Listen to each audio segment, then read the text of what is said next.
Welcome back, AP. Welcome back to it. Welcome back to your flipped classroom and our continuing discussion of World War I.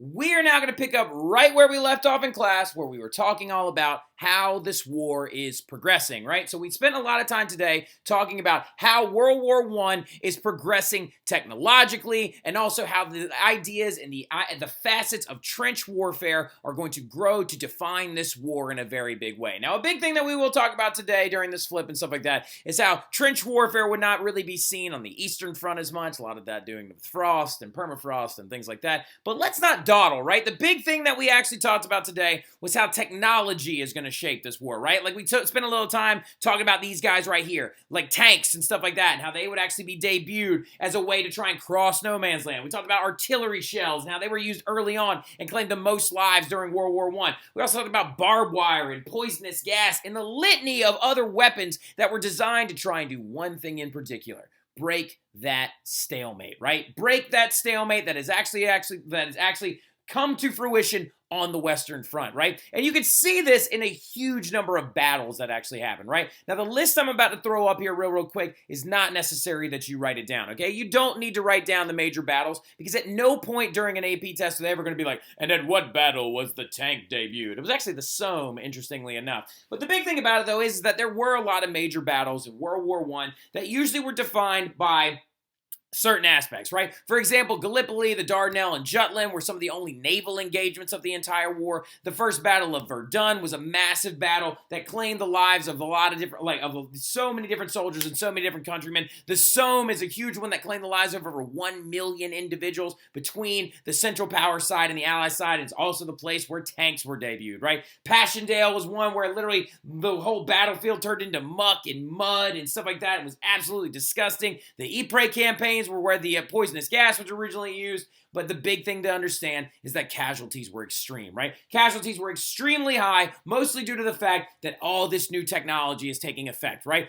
All these new devices are being used during this war in coalition with the Maxim gun, alongside of things like landmines and larger usage of larger scale weapons like zeppelins and airplanes and stuff like that, and it's causing a massive amount of death. Now, the big thing to understand, though, as well, and we talked about this today in class, it's not necessary that you actually necessarily write it down, but that entire concept was that old archaic thing of breaking through, right? And we talked about this a lot, about how the generals were all men that used to ride in this thing called the cavalry, right? John French, Douglas Haig, all these other dudes that are now commanding World War I were guys that used to ride horses against people in imperial areas, right? And so they never really understood that this breaking through concept is never truly gonna work. The idea of getting through their trench line and rolling it up is never really going to happen, right? Because you've got 440 contiguous miles of trench by the middle of World War I, and it's just not realistic to try and use a cavalry force or a breakthrough tactic.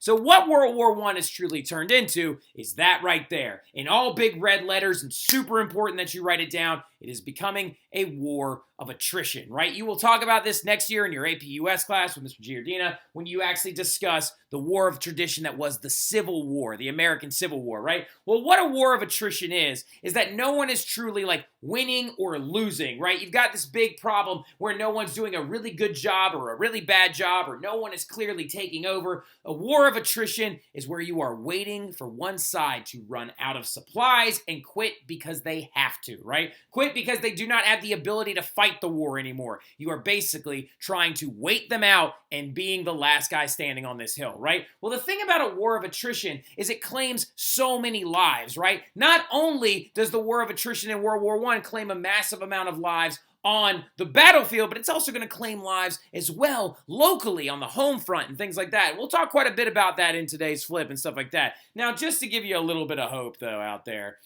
you got to talk about the Christmas truce, right? The Christmas truce was one major battle that did happen that gives a lot of people hope, where literally in 1914, men decided to leave their trenches and met each other in the middle of no man's land. German and French soldiers met one another. British and German soldiers met one another on Christmas Eve in 1914, waved white flags, and called the war off for a day. For one day in the very first year of the war, because everybody thought it was going to be over in 6 months. Everybody was like, oh, don't worry about it. This war will be over in 6 months. They called the thing off. They exchanged gifts. they played soccer with one another and actually had a good time. And it only happened once in 1914, because after that, people were told that if you actually get out of there and you call another Christmas truce at any point, you will be court-martialed and kicked out of the military, which is absolutely ridiculous. But we'll talk more about the Christmas truce and go a little bit further into the story when I see you guys in class, right? But let's pick up in another big place, the home front. So we know what's going on in no man's land right now, right? We know what's going on the Western Front. We know how the trench warfare itself is being perpetrated. We know all these different weapons are being used, like airplanes and zeppelins and tanks and all these other things like that. But what's going on back at home, right? Well, the state of the home front is very, very intensely lined up with that total war aspect, right? So back on the home front, aka what's going on inside of France, in the cities of France where there are civilians, right? Inside of Germany, inside of places like London, and areas that are involved with this war, but it's just civilians back at home. Well, the biggest thing that you need to understand early on is that because of this war of attrition and the large amount of casualties, actually, the large amount of casualties and the number of people that are dying in this war, it is going to lead a lot of countries to actually bringing in the concept of conscription, right? Where they're going to not ask you to fight, they're going to force you to fight, right? Also known as a draft, right? This is going to lead to a lot of draft dodging and a lot of people trying to avoid the war and actually going into hiding and not refusing to fight. And most of them at the time were socialists, because socialists, remember, a working man has no country, right? Now, censorship of the press is going to become a massively big thing as well, where people are only going to be allowed to publish positive articles or positive newsreels about the war itself and never anything negative or to the contrary of the countries, because remember, nationalism is at an all-time high. They don't want people reading about the Christmas truce because it might make it seem like the men are giving up or that they don't want to fight, right? There are literally more journals about the Christmas truce than there are newspaper articles, which is absolutely bananas. And again, these spies that they're hunting down are usually socialists who are denouncing the war. Now, were they putting these out there in secret? Of course they were, right? There's a guy named, for example, Sam Keir-Hardie, who was a very, very famous member of parliament back in Britain, who actually had his own newspaper that he published anti-war sentiments and by using his socialist understanding. Also, a very famous mathematician, a British mathematician by the name of Bertrand Russell, actually was very anti-war and also adamantly a socialist as well. Women, though, are also going to be brought into the factories to help with the production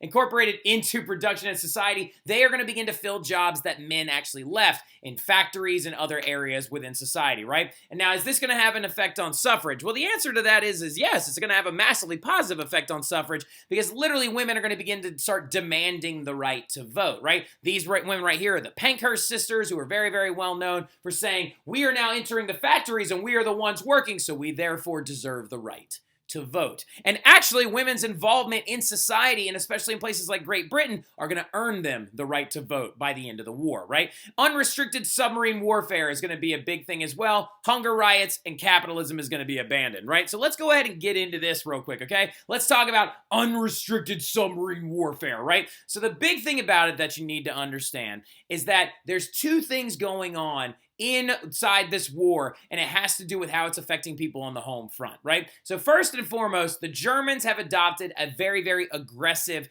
tactic, right? They have adopted an aggressive tactic referred to as unrestricted submarine warfare. If we remember back to thinking about the Anglo-German arms race, when the British are creating the dreadnoughts and the Germans are all making these submarines, or these Unterseebooten. Now, the Unterseebooten are going to be used to actually sink or destroy any ship, not any military vessel, but any vessel at seas, right? So the Germans are going to start going and sailing around Great Britain, and they will sink passenger liners, they will sink fishing boats, they will sink trade vessels, they'll sink anything they see, because they just don't care, right? They are literally trying to basically run discourse and disruption through not only British morale, but also British trade, and also trying to have a direct effect on the British people, right? Now, unrestricted submarine warfare is a very bold tactic. Now, however, it's in their response to blockades that are being used against the Germans, because literally, Germans are beginning to run out of food. And who is perpetrating these blockades? None other than the British, right? The British are setting up blockades, causing the Germans to run out of food stores and stuff like that. And so as the war begins to progress, hunger riots begin to break out in Germany as well. People begin ransacking butcher shops and things like that in Germany against German people and German business owners, because Because they're simply running out of food, right? They're standing in line at butcher shops to just get bones to make broth with in the hopes that they can get some calories, right? Well, something that we need to understand about unrestricted submarine warfare is that the British are going to take this tactic the Germans are using, and they're going to heavily publicize it. And they're going to be like, America, look, United States, look, it's absolutely disgusting that they're doing these things against us, that they're sinking passenger vessels, that they're going and doing these things. Why will you not enter this war to save your own people and to save everyone else? Because a couple of Americans have actually died due to this unrestricted submarine warfare. And also, the Brits are losing not only regular ships, but naval ones as well, right? Battleships are being sunk by the submarines because everybody made this bet on the dreadnoughts. Turns out the submarines are a pretty effective weapon. Well, the thing that really starts stirring the pot of war, getting the Americans involved, is the sinking of the Lusitania, which actually happened in 1915. Now, just to give you a heads up of what this is and why this is and where we're going with this, you need to understand what the Lusitania is. So what the Lusitania is a very large cruise liner, right? It's a massive cruise liner that actually could move at over 12 nautical miles an hour, was faster than the Titanic, and just as large to boot, right? Was a huge cruise liner traveling from New York City all the way to Liverpool in Great Britain, carrying not military personnel, not army veterans, not army soldiers, none of those things. It was carrying regular people.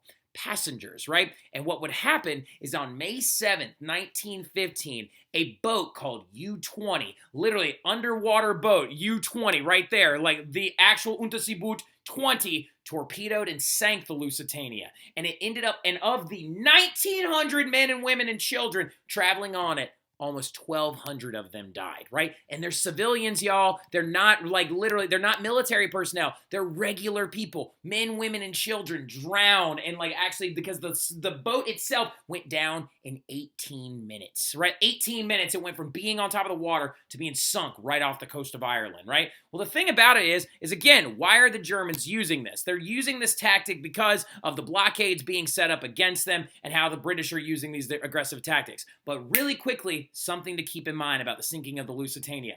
128 of the people that died when the Lusitania was sank by this German submarine that you can see in this picture right here, as they're actually preparing to sink this American flag flying boat and telling them that it's about to go down.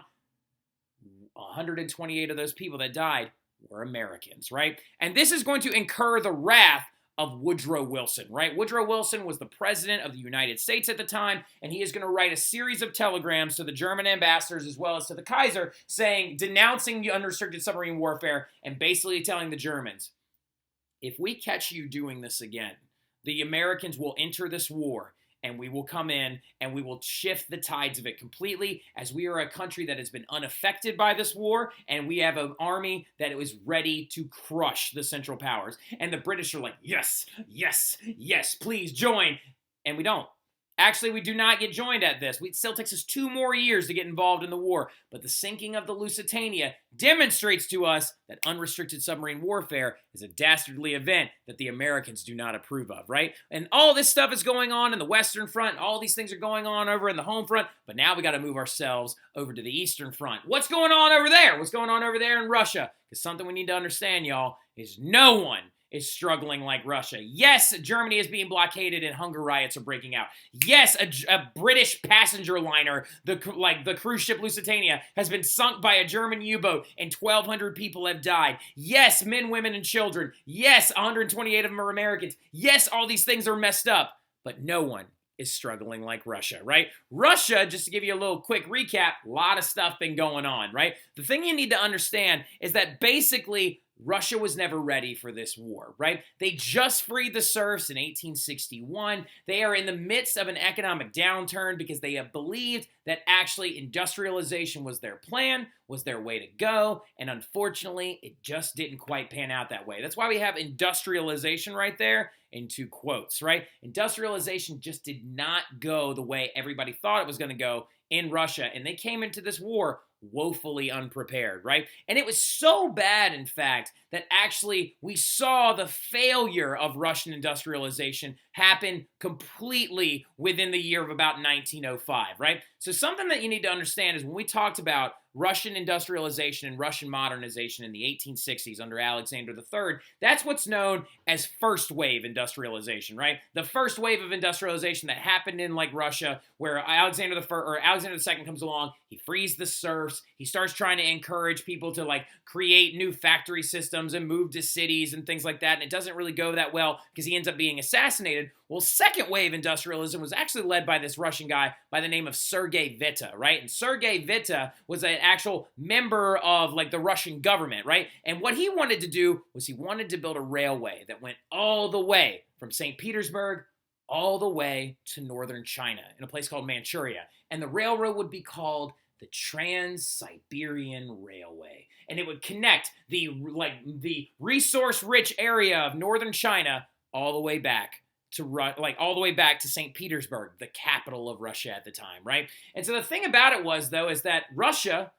wasn't the only group of people that had their eyes on Manchuria, this resource-rich area in northern China, right? The sphere of influence that the Russians wanted to establish. Well, the thing about it is the Japanese wanted it as well, right? And the Japanese are industrializing, and they want to get in on the imperialism game as well. So what's going to happen is Tsar Nicholas II is going to go to war with the Japanese, and it's known as the Russo-Japanese War. Well, what happens is he loses, right? He loses in an embarrassing fashion because the Japanese were far more prepared for this war than he ever expected, right? And so he was absolutely embarrassed, and due to their loss, there was actually a small failed revolution that happened in 1905, right? In 1905, there was a small revolution that broke out in Russia where the people began to make demands, and they started protesting, and there were bread riots in the streets, and a group of people showed up in front of the Winter Palace in St. Petersburg. And standing there, they were actually being led by a priest. And the failed revolution of 1905, they stood there in the square in front of the Winter Palace with their hands up and no weapons on them. And they demanded change from the Russian government. And Tsar Nicholas II in 1905 ordered the military to fire on this peaceful crowd. And over 100 people were shot and killed on that day. That day is known as Bloody Sunday. Write that down. Bloody Sunday is the defining event of the 1905 revolution, right? Well, the failed revolution of 1905 is going to incur some changes, right? Because of Bloody Sunday and the negative press that Tsar Nicholas received, he decided to pass a few reforms, right? And the biggest reform that he passed was he created a new legislative body. It's called the Duma, right? D-U-M-A, the Duma, right? Well, the thing about it was that it wasn't really a very effective legislative branch because he was still an absolutist and he could dismiss it at any time he wanted, right? So that's why this revolution is considered a failed one, because even though he created this legislative body called the Duma, which is their new parliament, it isn't quite what the Russians actually had in mind. So right now, let's go ahead and take a little recap of Russia in general. We've got a poorly industrialized nation that doesn't have a lot of stuff to fight this war with, that didn't really industrialize, that tried to build a railroad from St. Petersburg to all the way to China. They didn't quite work out, and then also you just lost a war to the Japanese, and you're shooting people back in your own country. Sounds to me like Russia's not doing so hot, right? Russia should have never gotten this war, y'all. Should have never been involved, right? Because they've got the largest army in Europe, but they got the least amount of supplies, right? They are sending men into this war without guns. Russian soldiers are being ordered to find their gun amongst the dead. Like, so, go find your gun amongst the dead because we don't have one to give you, right? And also, they're being led by idiots, right? The people that are currently in charge of Russia at the time are Tsar Nicholas II, Tsarina Alexandria, and Grigory Rasputin, right? We'll talk a lot about Rasputin in class. I'm going to save that for you, Panzvecchia. We're not going to talk about him much right now.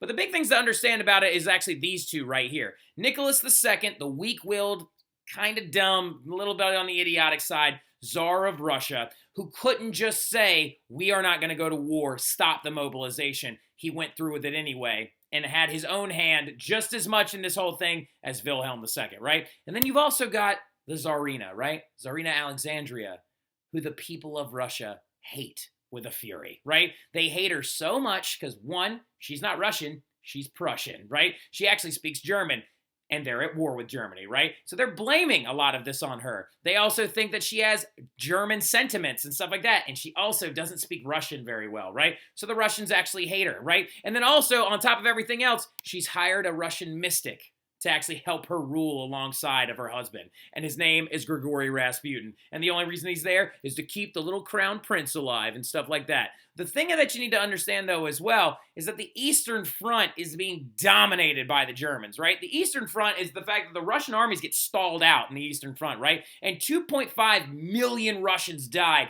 in the first year of World War I. The first year of World War I. 2.5 million Russians are dead. And the Russian front, or the Eastern Front, gets pushed all the way back from Germany all the way back here into Russia, right? So not only, again, take a mental recap, 9 years before this, there was a small failed revolution. You're not industrializing very well. You're shooting people out front of the St. Petersburg Winter Palace, right? You're doing all this other crazy stuff, and it's so bad. Oh, and on top of it, y'all, they've also changed the name of their capital city, but we'll get to that whole thing in a little bit later. So going into it, though, obviously, as you can tell, they're doing very, very poorly, right? They're doing absolutely terribly, and their battle lines are getting pushed back, and they just weren't ready for this. We've talked about this a lot these last few days, right? So we're now moving into what's going to start going down. Well, due to the failure of Russian armies, right, due to the fact that so many millions of Russian men are dying, Nicholas II actually looks at his people, and he looks at the war effort, he looks at what's going on, and he looks at the fact that there's this, like, he's the absolutist of Russia who has a legislative branch now, quote unquote, that doesn't really do anything. Like, so, like, he's just like, oh, well, I can just dismiss it whenever. But, like, the thing about it is he looks at it and he's like, you know what? You know what's missing from this entire thing? I'm going to go to the front, lead the people, and inspire my men. He actually left St. Petersburg, left the government operating on its own, and he decides to go to the front and help out his men. So, Nicholas, you going to the front is not going to bring more guns and stuff with you at all. It's just going to bring one more dum-dum into this entire thing, right? And so he goes off to the front and actually leaves Grigory Rasputin and his wife, the Tsarina Alexandria, in his stead to rule, right? Well, everything starts going so bad because the war gets even worse. Rasputin's going to be blamed, and he's going to be assassinated in December of 1960, right? 16. And we're going to talk all about his story and stuff like that in class, who he is, how he's related to the, like, actual Romanovs, where he came from, how he got stabbed one time by a noseless prostitute right there. So, like, now we'll talk about all that stuff. Like I said, I'm not going to waste it on a flip because I know Sophie Panzavecchia wants to talk about that all day, right?